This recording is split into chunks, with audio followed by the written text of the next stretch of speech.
Welcome back to the channel and welcome back to another UFC fight prediction video. In this video, I'll be predicting the full card of fights for UFC Fight Night, Sandhagen versus Nurmagomedov. So without further ado, let's get to our first fight on the card. So in our first fight, we have in the middleweight division, we got Dumas versus Tiuliulin. And how do I feel about this one right here? I'm going average confidence, Dumas to beat Tiuliulin. I just feel like Dumas has more upside. I feel like he's clearly the more well-rounded fighter. Tiuliulin is kind of really banking on a knockout. That's really what he's banking on, in an early knockout at that. I feel like Dumas could beat him early or beat him late. I'm leaning more to like a second round club and sub for Dumas. Yeah, for Dumas. Just staying long, picking him apart from distance, letting Tiuliulin swing and overswing. Maybe walk him into something. Probably, and then the first round hurt him. Then the second round, pick up where he left off, kind of send it to the middle round, crack him again, then sub him in the second round, or maybe just exploit him coming in, swinging, duck under, drag him to the mat, and then look for a submission. By the way, whether it be club and sub or bait and switch, bait and take him down, I think he subs him in the second round. That's my prediction. So in this one, I have Dumas via second round submission. All right, now to our next one. We have in the lightweight division, we got Herbert versus Bedoya. And how do I feel about this one right here? I'm going average confidence, Herbert to beat Bedoya. I'm just not, I was impressed with Bedoya in his debut, but his follow-up fight was terrible. He put up the volume, but it was just not a good performance. Let me say again. It was a terrible performance, but I do feel, in my opinion, I feel like he arguably won, but it was not a good performance. It should have been a down for him. He should not have been knocked out, not down. And he outlanded him every single round, I believe. It was the knockdown. And also he was getting hurt by a lot of shots, but yeah, a lot to not like. But yeah. But coming down to 155, I don't really see what he gains from coming down to 155. I guess he'll be in better shape. He won't be as flabby, but I feel like he's not going to be a big power puncher. I feel like he's not like he's going to turn into no grappler. I don't know if he's working in the gym, but from what I'm saying, I'm not going to be expecting no high-level grappling from him. So he's going to be a striker.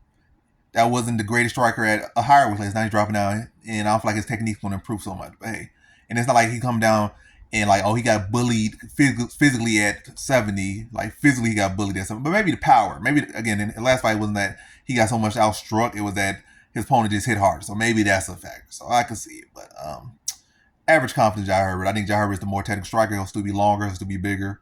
I think he'll be stronger. It's a matter of just not allowing Bedoya to push a pace on him and just landing clean and landing cleaner shots and just stabbing Bedoya with teeps, stabbing with the jab, movement. And I think Herbert can do a good job of that. I definitely think Herbert is the more technical striker. It's just a matter of not allowing Bedoya to get a groove and put volume up outside of technique, skill, talent, ceiling. I think Herbert got all that way more than Bedoya. So I think Herbert beats him by decision. Just outstrikes him. More clean, more clinical, faster, quicker. And I think he beats him by decision here. So in this one, I got Herbert via decision. Now to our next one, we have in the women's strawweight division, we got Dudakova versus Sam Hughes. And how do I feel about this one right here? I'm going low confidence, Dudakova to beat Sam Hughes. Going to say the decision here. Yeah, Dudakova. I'm not talking like, but yeah. Dudakova has not really impressed me. I think her first fight against Estela Nunes, I think that was her debut fight in the UFC. She was struggling with it. It was a short fight, but she was struggling with Estela Nunes, couldn't get a takedown. Then she got a takedown like towards the end of the round, and it injured Estela Nunes in the process of getting the takedown. And then her following fight, she fought what's her name? Yeah, named this. Yeah, she fought Jinh Frey in her last fight, and Jinh Frey got the only takedown in the fight. And the fight was very close to her. And also, when Jinh Frey got the takedown, she held her down for a good portion of time. And that's what Sam Hughes was going to look to do, is get her down. But yeah, I'm just not impressed with Dudakova. I'm not impressed with her striking. I'm impressed with her grappling. But it does seem like she's a fighter with a higher ceiling. She's the undefeated. I can't speak English at all. She's the undefeated She's the undefeated fighter here, and I feel like she's gonna ride off that momentum. She's gonna make the adjustments she needs to make. And I think this is still gonna be a very close, ugly fight. Probably Sam Hughes probably will get a lot of control time in this fight, but I think Dudakova will find ways to get her own control time. And probably will land a hard shot, probably be able to clip Hughes or something. It's gonna be one of those fights where it's gonna be much closer than you're comfortable with, no matter who you're picking. But I think Dudakova just like that undefeatedness is just going to allow her, will her to a victory. Plus, like, yeah, it's like Sam Hughes has peaked, and Dudakova still has not peaked yet, and I think she has a higher ceiling. I think track work still 100%. So, everything's kind of leaning to her winning. But, as far as what she has shown right now, that's the thing is, what she has shown right now is just not impressive. But I just think it's one thing where it's going. Be a close, ugly fight, and the decision likely, even when it goes to decision, is going to favor the undefeated fighter. Even if she doesn't necessarily win, technically. But I'm yapping too much about this one. Low tier coin flip fight. But in typically close fights like this, they're going to favor the person who has more potential, even if it's like shouldn't go their way. But I do think she wins it clear enough. I think she'll be rightful, or it's going to be close enough that's not going to be a robbery. That's what I'll say. It'll be close enough that is not a robbery. And Dudakova gets her hands raised. So in this one, I have Victoria Dudakova via decision. Now for our next one, we have in the lightweight division, we got Guram Kuteladze versus Jordan Vucenic.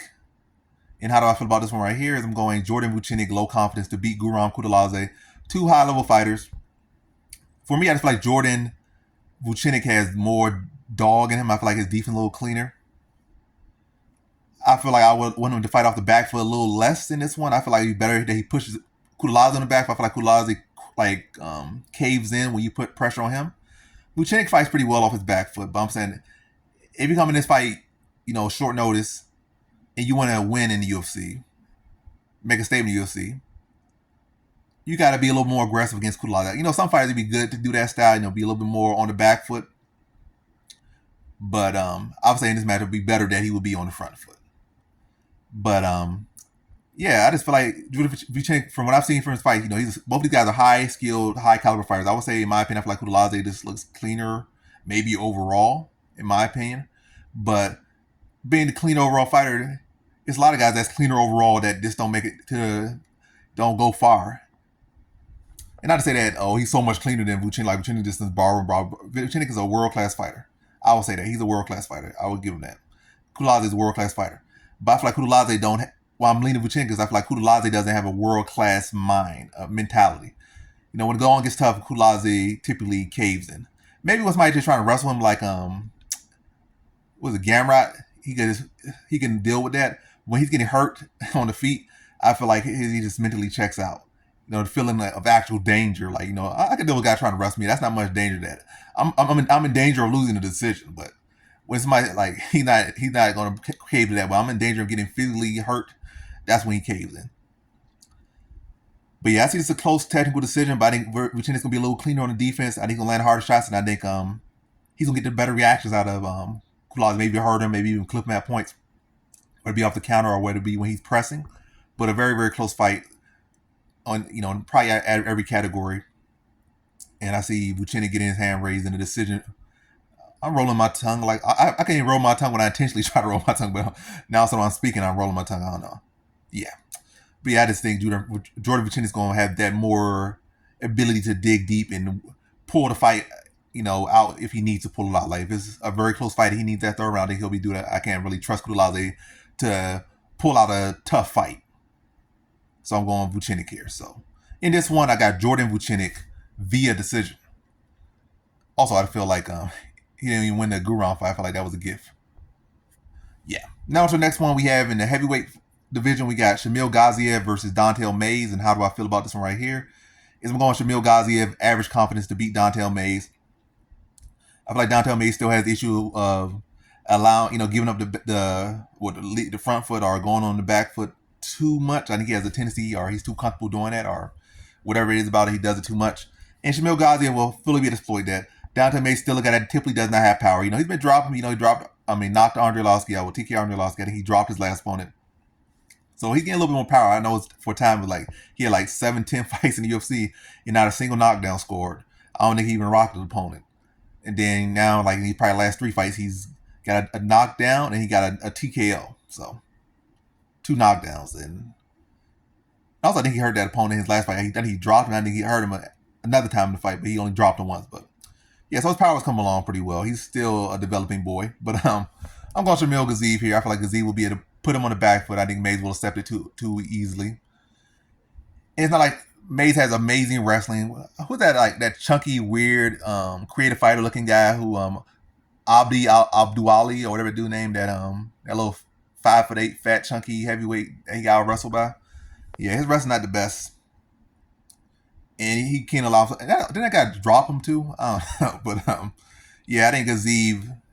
This is a big step down for Gaziev, and I think he'll be able to make up somewhat or get himself on the right track or get himself start the process of getting himself back on the right track from losing to Jairzinho Rosenstruck, and I think this will be the first step. I think he'll be able to press Mays, and I think he gets him out of there first round. I'm gonna say first round. I think he'll press Mays. Mays will give it back, but probably clip Mays, drag him to the mat, ground and pound, then get a submission first round over Dontel Mays. So in this one, I have Shamil Gaziev via first round submission. Now to our next one, we have in the lightweight division, we got Muhammad Yahya versus Cowie Fernandes. And how do I feel about this one right here? Is what did I say? Low average, low confidence. I don't know this guy Cowie Fernandes like that. He should be Muhammad Yahya. I think I said average, but hey, either way, it's something. Average confidence Cowie Fernandes to beat Muhammad Yahya. I just think he's the better overall fighter. I think he's the better fighter. Better overall, he's the better fighter. I feel like Muhammad Yahya got some skills, but I just feel like his reactions to shots is not the best. Like against Trevor Peek, I feel, again, as I said in my quick, but I feel he did a great job against Trevor Peek, and I feel he was the cleaner, more consistent striker. But it's like when Trevor Peek applied pressure, or when Trevor Peek threw a punch that came close, like he would just overreact to every single thing that he was drawing. He would turn his whole body, like some people like they just reaction like this. It's so herky jerky, like they're so scared to get hit, like that it makes the punch look like it landed, or when they do get hit, it makes it like it did more damage than it did, instead of you just like turned your head with it, like this was like this came back, like I got hit, I'm still here. I mean, obviously not gonna be that clean. Ain't gonna be like somebody slapping you with a pillow, but you acting like you got hit with like a 2x4 or something, like get hit with a hammer, a sledgehammer, like overreacting like that every single time. You had some type of poker face. Like he had the opposite of poker face, but yeah, that's a big thing. I feel like Cowie Fernandes is the cleaner, more polished fighter, more composed, and being more composed, he's gonna be able to take advantage of the overreaction of Yahya in every situation, whether it be in the grappling or the striking. But I'm gonna lean to like a second round TKO for Cowie Fernandes. Just exploit into over leans, over dips, and probably where he leans into, he's gonna set him up to lean because he's gonna overreact with some shots, and then when he's leaning, he probably gonna catch him like an uppercut hook or something, and just catch him leaning, catch him overreacting, hurt him, finish him off second round. So in this one, I got Cowie Fernandes via second round TKO. Now to our next fight, we have in the light heavyweight division, we got Alonzo Menifield versus Azamat Murzakanov. And how do I feel about this one right here? Is I'm going average confidence Azamat Murzakanov to beat Alonzo Menifield. Yeah, this one, Menifield, he's an amazing talent. You probably would have wanted to see a guy like this have got into MMA much younger. Like, oh, this guy's a great frame, great athleticism. Matter of fact, I would have wanted to see this guy, had like a boxing background, probably since he was like 12 years old, wrestled in high school and whatnot. And this guy, has the physique and build and the talent to have been, like a title challenger champion. But, he got in the game late, so that shortens your opportunities.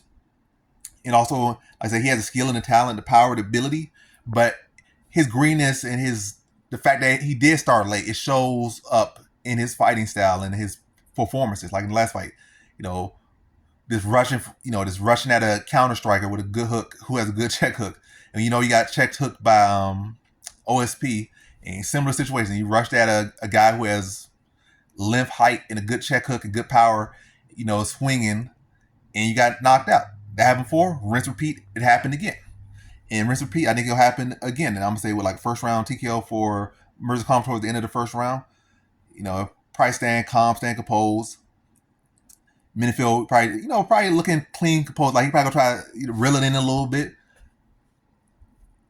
But then at some point, maybe Murzakanov starts tagging a couple shots, or maybe he gets a little. It's either way whether he get a little frustrated or gets too comfortable. Either way, that greenness gonna show again. He's gonna overswing, or things like I said, whether it's like he's feeling things are going too well, or feeling things aren't going well enough, or he just gets that impatience. Any one of these factors, he's gonna go back to his factory default, starts reaching, starts swinging, And that's what Murzakanov is going to look for. He's going to bait it out of him.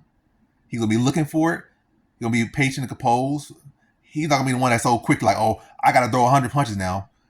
Whereas Menifield, if he feel like he's down or he potentially loses, and his coach say, oh, I need more for each round, what he going to do, he's going to go back to, oh, I gotta just throw the kitchen sink at him. Rush in, get countered. And I see him getting stopped in the first round. Also does not help that he's coming off a knockout loss in his last fight. Now coming in with another heavy hitter, an undefeated fighter, who's also looking to, exploit people, the overreaction people. That's when he typically finds his finish. That's what Menifield does. And I think he'll play right into Murzakanov style and his and walk right into that, get stopped in the first round, TKO. So in this one, I have Azamat Murzakanov via first round TKO. Now to our next fight. We have in our first fight on the main card, we have in the lightweight division, we got Joel Alvarez versus Elvis Brenner. And how do I feel about this one right here? Is I'm going low confidence Elvis Brenner to beat Joel Alvarez. Very, very tight matchup. Joel Alvarez is a beast on the feet. It has a deadly guillotine. And if he plays on the feet, he could definitely get a first round stoppage on Brenner. I haven't really seen Joel Alvarez really push a great pace through 3 rounds. In my opinion, I've not really seen him do that. But I see him be able to destroy guys on the feet in the first round. And I see him be able to catch guys with, guillotines at, different portions of the fight. That's really the thing I feel he could get you with at any time. But I think Brenner is, tough to be able to weather the storm on the feet. I think he's tough, he's tough and skilled to weather the storm on the feet. He's tough and skilled to be able to address the guillotine, even if it's in pretty deep. As long as he stays composed and he's able to, already, see it coming. But like, you're already training for this, it's coming. And you're having it deep. You already, before the thing is even locked in, you already got your hand on, a hand on his grip, so you could loosen the pressure of the guillotine. So he's not like, like you're some stupid fish or some this caught on the hook. Like, what happened? Like, we know this guy, we studied this guy, we know that's his most dangerous submission, the guillotine, or really like definitely the guillotine, and maybe a darce after that, or something, like any type of choke. That's where he's like front choke. That's really anything that's like he's gonna be dangerous, but especially the guillotine. But I think Elvis Brenner will be prepared for that. I think he'll be more than willing to not say more than willing, that'd be dumb, to be more than willing to trade with Alvarez. But I think he'll be prepared to strike with Alvarez enough that he can maybe find takedowns. Alvarez's takedown defense still ain't the best. I think still at first it was like 0%. Now I think it's like 20%. I think Brenner will be able to find takedowns on Alvarez. Come in, gain respect a little bit, maybe touch him with some power a little bit, or at least give him the threat of that power. And that's going to maybe keep Alvarez's hands up, and then maybe a level change, get to a hip, take him down. Then from there, maybe work on defending the guillotine if he has to, or maybe, Then once he clears the guillotine, maybe get the half guard, or maybe just clear the guillotine. He could probably land some good elbows, some good damage from the guard, then look to pass the half guard and land even more damage and just start to wear on Alvarez. I feel like Alvarez, he's a solid striker. He's a huge lightweight, deadly guillotine. But I think once you get past the guillotine, you could be on top of him. I think he's a dead fish on his back. I feel like on the back, he's on his back when it's like you're not in his guillotine. I feel like he's very vulnerable there. And I feel like he cracks there. And I just don't see him as... I would kind of put him in the same category as Jalen Turner. I feel amazing fighter. No disrespect to Jalen Turner. But I feel Alvarez is in the same boat where... I'm not saying they just like crash out. I mean, they just quit when the going gets tough. But I feel they just don't have a great track record of when the going gets tough. Like some people like... they get taken down and it's getting bad. They just curl over and turn over, tap. They just submit. They don't submit necessarily. They don't just quit. But their track record as far as winning, and that's all that really matters at the end of the day, when it's going to get tough, is not the best. And I feel like Elvis Brenner, he's a guy that thrives in tough situations. Even in the last fight, he was the underdog. And he was in a bad position. Definitely had he had a lot of rough patches in that last fight. But he was able to almost rally and pull off a comeback and made that fight very close. Even though it started worse. I think he got dropped in the first round. It was going bad. He was getting taken down. It was started off very bad, but he was able to rally, reverse positions, get takedowns, get the back mount. He was able to really, came close to a couple submissions. And even in his prior fights, he's been in rough patches, and he was, always been able to show. And not his last fight, he lost his last fight, but his prior fights, he was in rough patches, and was able to come back and win. That was his pattern. So this guy has shown the ability to be able to go with these tough situations and come back And I have not seen that from Alvarez. I've not seen that from Jalen Turner. And I put those guys in the same category. And maybe the thing is, like, you're so big, cut so much weight, you don't have the ability to dig deep because you put all your dig deep points into cutting weight so you can be 6'9" at lightweight. But yeah, I see Elvis Brenner getting like a third round TKO over Alvarez after, maybe weathering the storm, pushing the pace, breaking him down. Definitely a lot of probably that breakdown coming on in the grappling department. Neutralizing his guillotine, dropping elbows on him, ground and pound on him. Matter of fact, I'm gonna say third round submission, like just wearing the guy down, breaking down, busting him up, then find a submission in the third round. So in this one, I have Elvis Brenner via third round submission. Now to our next fight, we have in the women's strawweight division, we got Mackenzie Dern versus Lupita Godinez. And how do I feel about this one right here? I'm going low confidence Mackenzie Dern to beat Lupita Godinez. And as I said in the quick pick video, I feel like Lupita Godinez is in the same category or worse than Angela Hill because she lost to Angela Hill. Lupita Godinez seems to always choke at the spot, just like Angela Hill. But she also lost to Angela Hill, so she's lower than Angela Hill. No disrespect to either woman. But a trend is a trend. I feel Lupita Godinez chokes in these spots. And I feel like this could definitely play out like the Jessica Panay fight, where she was doing pretty well on the feet. She was aggressive, but she kept trying to, have a tendency to go for the takedown. And Panay was able to exploit that, her going for singles and whatnot, and just hop right on her back and get back, stand in back control, and just take up minutes in control time on Godinez. And also, Verna Jandaroba was able to get takedowns. I think she was able to exploit some takedown attempts from Godinez and create grappling situations of her own and edged Godinez in the decision. I felt Mackenzie Dern will be able to. People act like Godinez striking so good. Godinez striking is okay. It's nothing amazing. Didn't she go barely beat Cynthia Calvillo in a striking match? It was like 4 punches difference or something like that. Maybe she got like one takedown or no takedown. I think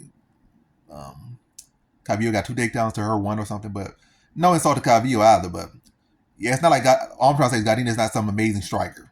So I feel like Dern has been in with better strikers and actually had done okay in there. And I feel like Dern could hold her own with Godinez on the feet. And I think she's gonna secure. She's been securing more and more takedowns as her career has went on. It's still pretty terrible takedown offense, but I think she could score maybe one. I say she could score at least one takedown on Godinez and maybe edge around that way. Then maybe keep striking close enough, maybe edge around that way. I'm not saying she's gonna win every round, but I'm saying I could see her, getting a takedown and winning around off that, and going for getting good control time in that fight in that round. I can see her splitting Godinez in a round off maybe a Godinez takedown tempo, or maybe a Godinez slip, or maybe anyway, Godinez. This is a Godinez slip up. That's what I would say. Godinez slip up in the second round or a round. The third round is a round where not a lot happens, and the striking total is very close. No one really done too much, and Dern maybe did just enough. I can see her winning three rounds like that, like any of those type of situations, or all those situations.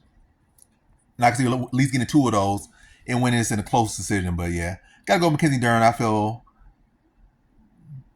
like she'll be the one making the better adjustments and have the better fight IQ. I feel Godinez makes some bad adjustments and she just kind of chokes in general at this point. So yeah, in this one I got Mackenzie Dern via decision. Now to our next fight, we have in the welterweight division, we got Tony Ferguson versus Michael Chiesa. And how do I feel about this one right here? I'm going low confidence Michael Chiesa to beat Tony Ferguson. Michael Chiesa, let me say it. Tony Ferguson's best submission is Darce. He's one of the best Darce chokers, if not the best Darce choker in UFC history. Most prolific Darce choker. And Michael Chiesa is the most prolific choked out by a Darce choke fighter in probably UFC history. I think he has 5 losses in UFC. 5 submission losses in the UFC. 3 of them have been by Darce choke, and 2 of them have been other chokes. So he's been submitted 3 times by Darce chokes. Tony Ferguson may be shot, but he still have been having moments in his fight, and all it takes is having a moment, maybe hurting Chiesa, or Chiesa slipping up, and Ferguson find that moment, and that moment is a Darce choke, and Chiesa is out of there. So Chiesa should not be money like that. Y'all should not put your money in him. I will say that. If you didn't put some money on Ferguson, I'm picking Chiesa, but I'm not betting on Chiesa. But yeah, that aside, put some sub props on there, put some Darce choke props on there. But yeah, I think as far as what should happen versus betting, it's a different game than prediction. But yeah, for the prediction side, which this is, I think Chiesa's, Ferguson is like on a 9-20 fight losing streak. Chiesa is bigger and stronger. This is at welterweight, not 55. At 55, I was going to pick Ferguson if this was at 55, but at 70, this is not really his weight class. I think Chiesa will be able to take him down maybe have some scares, but be able to grind Ferguson out to a lackluster decision. What's probably an exciting decision because Chiesa is going to be, Ben Chiesa, he's probably going to make the fight closer than it should be, get caught up some submissions, and probably had to bail out or get saved by the bell. But I think he'll be able to pile up control time and just outwork a worn down shot version of Ferguson. So in this one, I have Michael Chiesa via decision. Now to our next fight, we have in the bantamweight division, we got Marlon Vera versus I don't know why I'm messing up like that. We have Marlon Vera versus Deiveson Figueiredo, and how do I feel about this one right here? Is I'm going average confidence Deiveson Figueiredo to beat Marlon Vera. I feel like Deiveson Figueiredo is the better overall fighter, and somebody say Marlon Vera for better competition. No, Deiveson Figueiredo was a champion. He wasn't just a title challenger. He was a champion. He's for better competition. He's beating better competition. Yeah, Deiveson Figueiredo. And yeah, Vera might have beaten some older versions of some good fight. No, he beat Dominic Cruz, the greatest bantamweight of all time, but that wasn't prime. That you can't act like that was some great win. That was beating a shell of himself. Beat a shell of himself, Frankie Edgar. His best wins are beating people who are shells of himself. But yeah, I think Deiveson Figueiredo is the better overall fighter here. I think he can mix in his takedowns. I think he can land strikes, and I think Vera, typically, will allow people to get strikes off on him. Looking for that big moment. And I think Deiveson Figueiredo will be able to mix up, so he won't not just such a predictable target. Like just go out there, just strike, and then Vera can wait to the third round to every time he throws a jab, he drops his hand and wait to the third round to finally try to counter that. Or he dips his head every now, this time now in the third round, I'm gonna capitalize. And I think Deiveson Figueiredo is gonna do a good job of mixing the strikes with the wrestling. And I think that's going to be his path to victory here. I'm not going to say he's going to shut down Vera. It's going to be some easy fight. But I think Deiveson Figueiredo will be able to take advantage of Vera, having, such a love for being a punching bag. Vera loves being a punching bag, letting you get your shots off on him so he can read you and then try to... But this is not boxing. You're not Tank Davis. You can't have the 6th and 7th round to try to knock guys out. This 3 rounds. So that approach is not the best for MMA. And I think Deiveson Figueiredo will be faster, quicker, more technical, be able to mix it up, and that's going to be the difference. And not allow Vera to get a groove. That's the way to beat Vera. Mix it up with your strikes and mix it up with the grappling. Not allow him to get a groove. Now allow him to have 15 minutes to find that right moment. Don't give him 15 minutes to do anything. Give him 15 minutes of defending striking, then defending grappling, and just have him on the defensive, so he's just reacting. Yeah, so that's what I see. Deiveson Figueiredo by decision here. So in this one, I got Deiveson Figueiredo via decision. Now for our next fight, we have in our co-main event in the middleweight division, we got Sharabutin Magomedov versus Mikhail Oleksiejczuk. And how do I feel about this one right here? I'm going high confidence Sharabutin Magomedov to beat Mikhail Oleksiejczuk. Yeah, this one, Mikhail Oleksiejczuk, despite, Magomedov, well, let me say what I'm trying to say. Oleksiejczuk, despite being the former light heavyweight, I feel like Magomedov will be the bigger fighter. He'll be the taller fighter. He'll be the stronger fighter. He'll be the better overall fighter. Mikhail Oleksiejczuk limits his striking very much to this boxing, body, head type guy. Forward pressure, okay jab, body, head striker. That's all he is. Sharabutin Magomedov has the heavier hands, the heavier kicks, heavier knees, heavier elbows. He'll be able to batter up the skinny, fat legs of Oleksiejczuk. Let him put that little fat belly, more weight on his leg when he gets legs chewed up. Well, yeah, you chew up somebody with a skinny fat body like him, you chew their legs up. Now that that gut starts to weigh more on those skinny legs. Now that they're wearing damage and buckling, probably start stumbling and falling to the elbows. I feel even if it does become like a dire situation or a tough situation, Magomedov is still the bigger, stronger guy.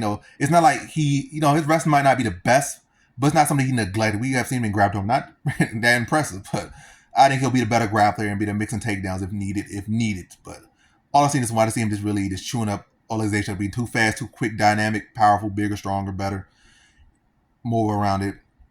It is chewing his legs up, chewing his body up, spinning back kicks to the body, inside leg kick, outside leg kick, head kicks. When Oleksiejczuk probably crowds, he's probably gonna tie him up, hit him with elbows. Just physically impose on this man, breaks him down. I think he stops him mid-late second round via TKO. So in this one, I got Sharabutin Magomedov via second round TKO. Now to our main event, we have in the bantamweight division, we got Corey Sandhagen versus Umar Nurmagomedov. And this is believed to be, or said to be, at least by Umar, to be a title eliminator, or at least for him. I don't think I'm saying people named Corey Hash Brown. Corey Sandhagen hasn't said anything about this being a title eliminator for him, but Umar says if he wins, is he getting a title fight, basically. But as far as in this one, I'm going low confidence Corey Sandhagen to beat Umar Nurmagomedov. And this is a very tough matchup. And if it goes to sit, it seems like the judge is going to give it to Umar regardless. They're in Abu Dhabi, and you know how biased they are over here. But go on Corey Sandhagen to win. Low confidence over Umar Nurmagomedov. I just feel like Umar, this is a huge, huge step up for him. And he hasn't really fought no one like Corey Sandhagen. So Sandhagen does have his holes in his game, and I think Nurmagomedov can exploit them. But I feel like Corey Sandhagen will have, be a weirdest, and I think he'll make the adjustments. And I think he'll be to extend Umar, further than he ever been and put him in a tougher fight. He's been in a tough situation in the gym, but been in a tough situation in the gym versus been a tough situation in the fight is much, much different. It definitely helps, but it can't ever really fully replicate being in a tough situation in the fight. Because in the gym, also, you're training with your brothers. They're training to push you, but they're really not training to kill you.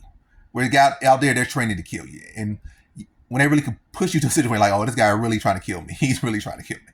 I'm really in a bad situation. I'm really hurt. And this guy trying to really knock me out. This is not, unless you train at shoot box, then shoot box back in the day with Shogun and Wanale and all those guys. That's the difference. You have really, matter of fact, you've been in a worse situation in the gym than you ever will be in the fight. But yeah, that's not the situation there.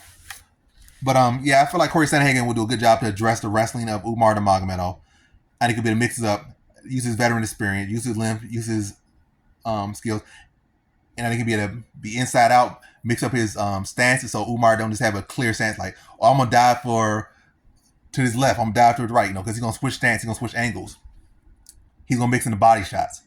And that'll do a good job to keep his hands low, at least when he wants to keep them low, so they can be able to intercept, get the underhooks on Umar Nurmagomedov so he can't get his takedowns.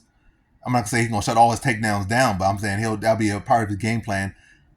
I'm not saying that he's going to have his hands low the whole time, but when he's throwing body shots, mix combinations, work behind the jab, work behind the angles, maybe throw some teeps here and there, mix the body kicks in there. And the body work with the hooks to the body, the uppercuts to the body, going to do a good job to already put himself in position to be able to sprawl or get unhooks and negate a lot of the grappling Umar Nurmagomedov. But a very close fight. But I think Corey Sandhagen's experience, his pace, his high-level experience, well-rounded skill set will be to weird out Umar Nurmagomedov, and I think he puts him away in the fourth round. But a very game Umar Nurmagomedov, I think Corey Sandhagen is going to take him to a place he's never been before, put your pace on that he's never been before, and give him a type of fight that no one in his gym has ever dealt with. They so used to dealing with these flat-footed boxers that they can just walk down. They're going to give them the front, give them the front foot, go to the back foot, and allow them to pressure them and swing ugly punches and get kicked on, just spam high kicks and spam takedowns.